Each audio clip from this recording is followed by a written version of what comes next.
ഇന്ന് നമുക്ക് വ്യത്യസ്തമായ ഒരു കഥ പറയുന്ന അൻകഹി കഹാനിയ എന്ന ഹിന്ദി സിനിമയുടെ കഥ നോക്കിയാലോ. സിനിമ തുടങ്ങുമ്പോൾ കഥാനായകനായ പ്രസാദിനെയാണ് കാണിക്കുന്നത്. പ്രസാദ് ആണെങ്കിലോ ഒരു ടെക്സ്റ്റൈൽസിലാണ് ജോലി ചെയ്യുന്നതും. പ്രസാദിന്റെ കൂടെയുള്ള കൂട്ടുകാരനാണെങ്കിൽ പ്രസാദിനെ ഓരോ കാര്യങ്ങളൊക്കെ പറഞ്ഞ് കളിയാക്കി കൊണ്ടേയിരിക്കും. കാരണം എന്തെന്നാൽ പ്രസാദിനാണെങ്കിൽ സ്ത്രീകളോടൊക്കെ മിണ്ടുന്നതിനും ഇടപെടുന്നതിനൊന്നും ഒട്ടും താല്പര്യമേ ഇല്ല. ചെറിയ നാണക്കാരനാണ്. ആ കാര്യങ്ങൾ പറഞ്ഞാണ് കൂട്ടുകാരൻ കളിയാക്കുന്നതും.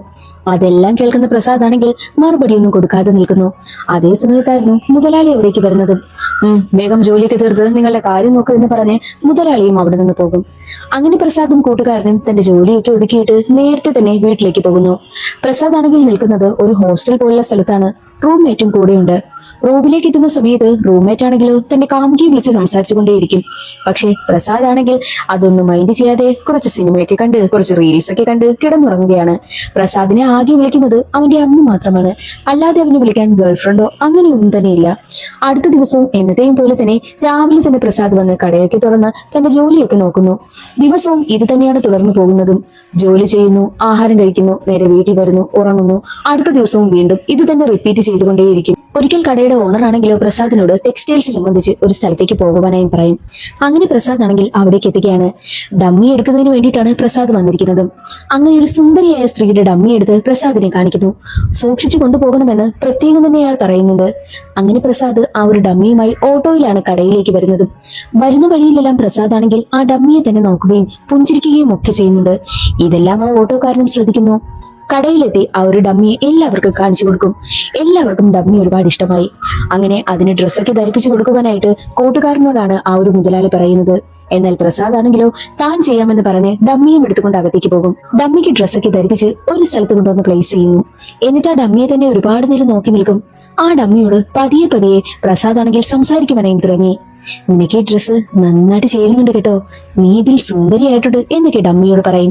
എന്നിട്ട് എപ്പോഴും വന്ന് അതിന് പൊടിയടിച്ചു കൊടുക്കുകയും അതിന്റെ മുടി ചീകി വൃത്തിയാക്കി കൊടുക്കുകയും ഒക്കെ ചെയ്യുന്നുണ്ട്.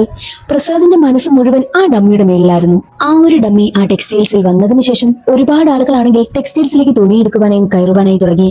ഡമ്മിയിൽ കിടക്കുന്ന ഡ്രസ്സാണ് അവർക്ക് ഏറ്റവും ഇഷ്ടമാകുന്നതും. അത്രയ്ക്കും അട്രാക്റ്റീവ് ആയിരുന്നു ആ ഒരു ഡമ്മിയും. അങ്ങനെ അവർക്ക് ഓരോ ദിവസം കൊണ്ട് തന്നെ കച്ചവടം കൂടിക്കൂടി വന്നുകൊണ്ടേയിരുന്നു.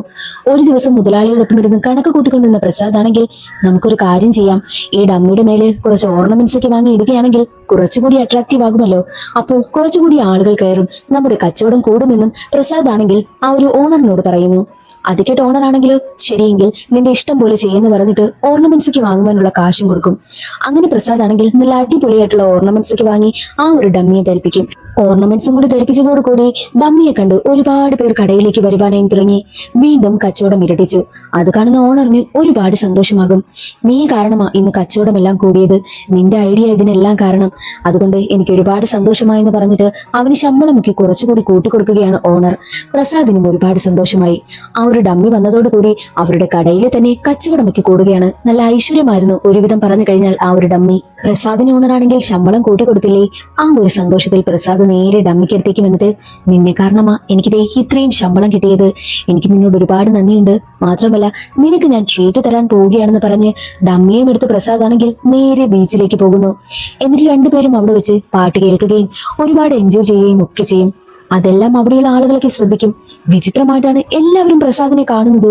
കാരണം കൂടെ ഇരിക്കുന്നത് മനുഷ്യ സ്ത്രീ അല്ലല്ലോ, ഒരു പ്രതിമയല്ലേ. അതുകൊണ്ട് തന്നെ അതുപോലെയാണ് നാട്ടുകാരെല്ലാവരും അവനെ നോക്കുന്നത്. പക്ഷെ അവനാണെങ്കിലോ അതൊന്നും മൈൻഡ് ചെയ്യുന്നതേ ഇല്ല. ഒരു മനുഷ്യ സ്ത്രീ അവന്റെ കൂടെ ഉണ്ടെങ്കിൽ എങ്ങനെയായിരിക്കും അവൻ പെരുമാറുന്നത്, അതുപോലെ തന്നെയാണ് ആ ഒരു ഡമ്മിയോടും അവൻ പെരുമാറുന്നത്. കുറെ നേരം അവരവിടെ ഇരുന്ന് കടലൊക്കെ കണ്ടതിന് ശേഷം വീണ്ടും നേരെ ടെക്സ്റ്റൈൽസിലേക്ക് എത്തി. എവിടെയാണോ പ്രതിമ ഇരുന്നത് അവിടെ തന്നെ അതിനെ വെച്ചിട്ട് പ്രസാദ് ആണെങ്കിൽ അവിടെ നിന്ന് പോകുന്നു. എന്നാൽ അടുത്ത ദിവസം കൂടെ ജോലി ചെയ്യുന്ന ഒരാളുണ്ടല്ലോ, അയാളൊക്കെ കടയിലേക്ക് വന്ന് നോക്കുമ്പോൾ പ്രതിമയുടെ അടുത്തായിട്ട് ഒരുപാട് മണല് കാണും. തലേ ദിവസം ബീച്ചിൽ പോയതിന്റെ ആ മണലില്ലേ, അതൊക്കെ തന്നെ അവിടെ കിടക്കുന്നതും.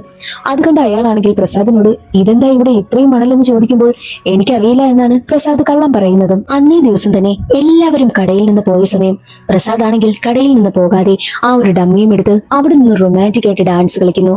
അതെല്ലാം അവിടുത്തെ ക്യാമറ ക്യാമറയിൽ റെക്കോർഡ് ആകുന്നുണ്ട്. പക്ഷേ പ്രസാദ് അതൊന്നും ശ്രദ്ധിക്കുന്നില്ല എന്ന് മാത്രം.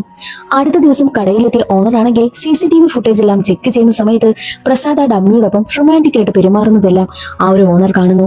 അത് കാണുന്ന ഓണറിന് വല്ലാതെ ദേഷ്യം വരും.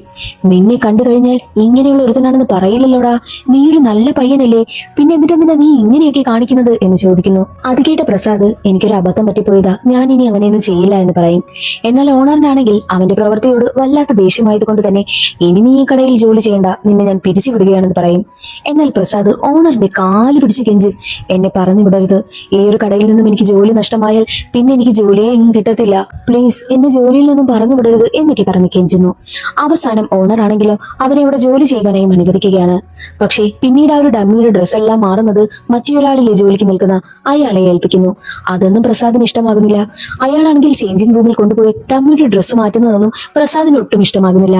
നീ മാറ്റണ്ട, ഞാൻ തന്നെ ഡ്രസ്സ് മാറ്റി കൊടുക്കാമെന്ന് പറഞ്ഞ് ചേഞ്ചിങ് റൂമിലേക്ക് പ്രസാദ് ഇടിച്ചു കയറുവാനായി നോക്കും. എന്നാൽ അയാളാണെങ്കിലോ അവനെ തള്ളി പുറത്താക്കി കഥ കടക്കുകയും ചെയ്യുന്നു. ഡമ്മിയിലെ ഡ്രസ്സെല്ലാം മാറ്റി പുറത്തേക്ക് കൊണ്ടുവരുന്ന സമയത്ത് പ്രസാദിന് അയാളോട് വല്ലാത്ത ദേഷ്യമാണ്. നീ എന്തിനാ ഇതൊക്കെ ചെയ്യുന്നത് എന്ന് ചോദിക്കുമ്പോൾ അത് കേട്ട് അയാളാണെങ്കിൽ ഈ ഡമ്മിക്ക് വലിയ പ്രശ്നമില്ല, പിന്നെ നിനക്കാണോ കുഴപ്പമെന്ന് മറ്റൊരർത്ഥത്തിലാണ് ചോദിക്കുന്നതും. അത് കേട്ടതും പ്രസാദിന് വല്ലാതെ ദേഷ്യമെന്ന് അയാളെ ഒരുപാട് തല്ലുന്നു.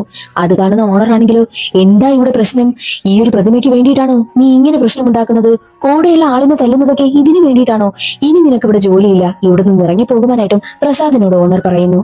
അങ്ങനെ പ്രസാദ് സങ്കടത്തോടെ കരഞ്ഞുകൊണ്ടാണ് അവിടെ നിന്ന് ഇറങ്ങി പോകുന്നതും. നാട്ടിലേക്ക് വരുവാനായി പ്രസാദ് തീരുമാനിക്കുന്നു. തന്റെ സാധനങ്ങളെല്ലാം എടുത്ത് പ്രസാദ് ആണെങ്കിൽ രാത്രിക്ക് രാത്രി തന്നെ വണ്ടി കയറി നാട്ടിലേക്കും എത്തുകയാണ്. പ്രസാദ് നാട്ടിൽ വന്നിറങ്ങുന്ന സമയത്ത് തന്നെ തലയിലൂടെ ഷോളൊക്കെ മൂടി ഒരു പെൺകുട്ടിയാണെങ്കിൽ അവനെ ഓടിക്കും. അവൻ വേഗം തന്നെ ഓടി തന്റെ വീട്ടിലേക്കും വന്ന് കയറും. എന്നാൽ വീട്ടിലെത്തിയിട്ടും അവൾ അവനെ ഫോളോ ചെയ്ത് തന്നെ എത്തുന്നു. അവളെ കണ്ടതും അവൻ പേടിച്ച് നിൽക്കുകയാണ്. എന്നാൽ അവിടേക്ക് പ്രസാദിന്റെ അമ്മ വന്നിട്ട്, എടാ നിനക്ക് ഇവളെ മനസ്സിലായില്ലേ, നിന്റെ കൂടെ കുട്ടിക്കാലത്ത് കളിച്ചു നടന്ന പെൺകുട്ടിയാ, അവളാ ഇത്, നിനക്ക് ഇവളെ മനസ്സിലായില്ലേ എനിക്ക് ചോദിക്കുന്നു. പ്രസാദിന്റെ കുട്ടിക്കാലത്തെ കളിക്കൂട്ടുകാരിയായിരുന്നു ആ ഒരു പെൺകുട്ടി. അന്നേ ദിവസം രാത്രി അമ്മയാണെങ്കിൽ പ്രസാദിന് വേണ്ടിയിട്ട് ആഹാരമൊക്കെ ഉണ്ടാക്കിക്കൊണ്ടിരിക്കുന്ന സമയം പ്രസാദിനോട് അമ്മ പറയും, എടാ അവൾക്ക് ചെറുക്കനെ ആലോചിക്കുക, ഒരുപാട് ആലോചനകൾ വരുന്നുണ്ട്, നമുക്കൊന്ന് ആലോചിച്ചാലോ, നിനക്കറിയാവുന്ന പെൺകുട്ടി കൂടിയല്ലേ എന്ന് പറയും. അങ്ങനെ പ്രസാദ് ആണെങ്കിൽ അതിന് സമ്മതിക്കുകയും ചെയ്യും. അടുത്ത ദിവസം തന്നെ പ്രസാദിനെയും കൂട്ടി അമ്മയാണെങ്കിൽ അവളുടെ വീട്ടിലേക്കും പോകുന്നു. അങ്ങനെ ഏകദേശം പറഞ്ഞ് സംസാരിച്ച് രണ്ടുപേരുടെയും കല്യാണം രണ്ടു വീട്ടുകാരും ചേർന്ന് ഉറപ്പിക്കുകയാണ്. പയ്യനും പെണ്ണും പരസ്പരം സംസാരിക്കുന്ന സമയത്ത് തന്റെ ജോലി പോകാനുണ്ടായ കാരണം എന്തെന്ന് പ്രസാദ് അവളോട് തുറന്നു പറയും. ഡമ്മിയുമായിട്ടുള്ള കാര്യങ്ങളെല്ലാം അവൻ തുറന്നു പറയുന്നു. എന്നാൽ അതൊന്നും കേട്ടിട്ട് അവൾക്ക് വലിയ പ്രശ്നമേ ഉണ്ടായില്ല. പിന്നീടുള്ള ദിവസങ്ങളിലെല്ലാം രണ്ടുപേരും പരസ്പരം കാണുവാനും സംസാരിക്കുവാനും ഒക്കെ തുടങ്ങി. അങ്ങനെ ഒരു ദിവസം അവളോടൊപ്പം ഇരിക്കുന്ന സമയത്തായിരുന്നു ഡമ്മിയെ കുറിച്ചുള്ള കൂടുതൽ കാര്യങ്ങൾ അവൻ തുറന്നു പറയുവാനും തുടങ്ങിയത്. ഞാൻ ആ ഡമ്മിയും കൊണ്ട് ബീച്ചിലൊക്കെ പോയിട്ടുണ്ട് എന്നുള്ള കാര്യവും അവൻ തുറന്നു പറയും. പക്ഷേ അതൊന്നും കേട്ടിട്ട് അവൾക്ക് വലിയ പ്രശ്നമേ ഇല്ല. അവൾ പറയുന്നത്, അതൊന്നും വലിയ പ്രശ്നമല്ല, ഞാനും ഇതുപോലെ തന്നെയായിരുന്നു, ഞാനൊരു ഫോട്ടോയെ പ്രണയിച്ചത് എന്നുള്ള കാര്യം അവൾ പറയും. അവൾക്കാണെങ്കിൽ കോളേജിൽ പഠിക്കുന്ന സമയത്ത് ഒരു പയ്യനെ ഇഷ്ടമായിരുന്നു. പക്ഷേ അവനടുത്ത് പോയിട്ട് ഡയറക്റ്റ് ആയിട്ട് എനിക്ക് ഇഷ്ടമാണെന്ന് പറയുവാൻ അവൾക്ക് നല്ല മടിയായിരുന്നു. അതുകൊണ്ട് തന്നെ അവന്റെ ഫോട്ടോയെ അവൾ പ്രണയിച്ചതെന്ന് പറയും. രണ്ടുപേരും അതൊക്കെ പറഞ്ഞ് പരസ്പരം ചിരിക്കുകയാണ്. അങ്ങനെ രണ്ടുപേരും പരസ്പരം മനസ്സിലാക്കുകയാണ്. അടുത്ത ദിവസവും ഇവർ കാണുന്നുമുണ്ട്. അങ്ങനെ ഒരിക്കൽ രാത്രി സംസാരിച്ചുകൊണ്ടിരിക്കുന്ന സമയം തന്നെ അവളാണെങ്കിൽ അവന് കിസ് കൊടുക്കും. അവർക്കിടയിൽ ഒരു പ്രണയമൊക്കെ ഉണ്ടാകുന്നു. ഒരു ദിവസമാണെങ്കിലോ പ്രസാദ് തന്റെ ഓണറിനെ വിളിച്ചിട്ട്, ഞാൻ ഇനി അങ്ങനെ ഒന്നും കാണിക്കത്തില്ല, എന്നെ ജോലിക്ക് എടുക്കുമോ പ്ലീസ് എന്നൊക്കെ പറഞ്ഞ് കെഞ്ചുന്നു. അങ്ങനെ ഓണർ ആണെങ്കിൽ ശരി ശരി നീ ഇങ്ങ് വാ എന്ന് പറയും. അതനുസരിച്ച് പ്രസാദ് ആണെങ്കിൽ നേരെ ഒരു ടെക്സ്റ്റൈൽസിലേക്കും എത്തുകയാണ്. അവിടെ വീണ്ടും ജോയിൻ ചെയ്യും.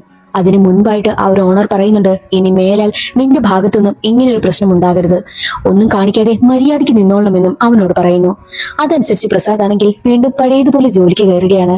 അപ്പോൾ ദേ അവിടെ പുതിയ ഡമ്മി കൊണ്ടുവന്നിരിക്കുന്നു. പഴയ സുന്ദരിയായ ഡമ്മി അവിടെ നിന്ന് മാറ്റിയിരിക്കുകയാണ്. അത് കാണുന്ന പ്രസാദ് ആണെങ്കിൽ ആ ജോലിക്ക് നിൽക്കുന്ന മറ്റേ ആളിനോട് ചോദിക്കും, ഇവിടെ ഉണ്ടായിരുന്ന പഴയ ഡമ്മി എവിടെ പോയി? അപ്പോൾ അയാൾ പറയുന്നത്, എവിടെ നിന്നാണോ വാങ്ങിയത് അവിടെ തന്നെ തിരിച്ചു കൊടുത്തുവെന്നും അയാൾ പറയുന്നു. അങ്ങനെ പ്രസാദ് അന്ന് തന്നെ ആ ഒരു ഡമ്മി അന്വേഷിച്ച് നേരെ എവിടെ നിന്നാണോ വാങ്ങിയത് ആ സ്ഥലത്തേക്ക് തന്നെ എത്തുകയാണ്. ഡമ്മി എവിടെ പോയെന്ന് അന്വേഷിക്കുന്ന സമയത്ത് ആ ഒരു കടക്കാരൻ പറയുന്നത്, ഒരു സിനിമാ കമ്പനിക്ക് കൊടുത്തു, സിനിമയുടെ ഷൂട്ടിംഗ് സംബന്ധിച്ച കാര്യത്തിന് കൊണ്ടുപോയിരിക്കുകയാണെന്നും പറയും. ആ ഒരു സ്ഥലവും അയാളിൽ നിന്ന് മനസ്സിലാക്കി പ്രസാദ് നേരെ ആ ഒരു സിനിമാ കമ്പനിയിലേക്കാണ് എത്തുന്നതും. അവിടെ നോക്കിയപ്പോൾ നല്ല സുന്ദരിയാക്കി ഒരുക്കി ആ ഒരു ഡമ്മിയെ നിർത്തിയിരിക്കുകയാണ്. ഡമ്മിയുടെ അടുത്തെത്തിയ പ്രസാദ് പറയും, നിങ്ങളെ ഇനി കാണാൻ കഴിയുമെന്ന് എനിക്ക് ഒരു ഉറപ്പുമില്ലായിരുന്നു, ഞാൻ ഒരുപാട് ആഗ്രഹിച്ചു നിങ്ങളെ ഒന്നുകൂടി കാണണമെന്ന്. എന്റെ കല്യാണം ഉറപ്പിച്ചിരിക്കുകയാ. ഞാൻ നിങ്ങളോടൊപ്പം സംസാരിക്കുന്നത് കാണുമ്പോൾ മറ്റുള്ളവർക്ക് പക്ഷേ ഭ്രാന്തായിട്ട് തോന്നും. എന്നാൽ എനിക്കങ്ങനെയല്ല. സ്വന്തം നാടും വീടും വീട്ടുകാരെയും എല്ലാവരെയും ഉപേക്ഷിച്ച് ബോംബെ പോലുള്ള വലിയ സിറ്റിയിലേക്ക് ജോലിക്ക് വരുന്ന എന്നെ പോലുള്ള ആൾക്കാർക്ക് ഇവിടെ മനസ്സ് തുറന്ന് സംസാരിക്കാൻ പോലും തന്നെ ആരെയും കിട്ടാറില്ല. അങ്ങനെയുള്ള സമയത്താ എനിക്ക് നിങ്ങളെ കൂട്ടുകിട്ടിയത്. ഞാൻ എന്റെ മനസ്സ് തുറന്ന് എല്ലാ കാര്യവും ഞാൻ നിങ്ങളോട് ഷെയർ ചെയ്യുമായിരുന്നു എന്നുള്ള കാര്യം പ്രസാദ് പറയും. അവസാനമായി പ്രതിമയെ കണ്ടതിന്റെ സന്തോഷത്തിൽ അവിടെ നിന്നും പ്രതിമയുടെ യാത്രയും പറഞ്ഞ് പ്രസാദ് അവിടെ നിന്നും ഇറങ്ങുന്നു. അതോടുകൂടി സിനിമയുടെ കഥ അവിടെ അവസാനിക്കുകയാണ്. ഇന്നത്തെ ഈ ഒരു വീഡിയോ എല്ലാവർക്കും ഇഷ്ടമായി എന്ന് കരുതുന്നു. ഇഷ്ടമായാൽ ഒന്ന് ലൈക്ക് ചെയ്ത് സപ്പോർട്ട് ചെയ്യാനും ചാനൽ ഇഷ്ടമായാൽ സബ്സ്ക്രൈബ് ചെയ്യാനും മറക്കരുതേ. അടുത്തൊരു സിനിമയുടെ കഥയിൽ കാണാം. അതുവരെ എല്ലാവർക്കും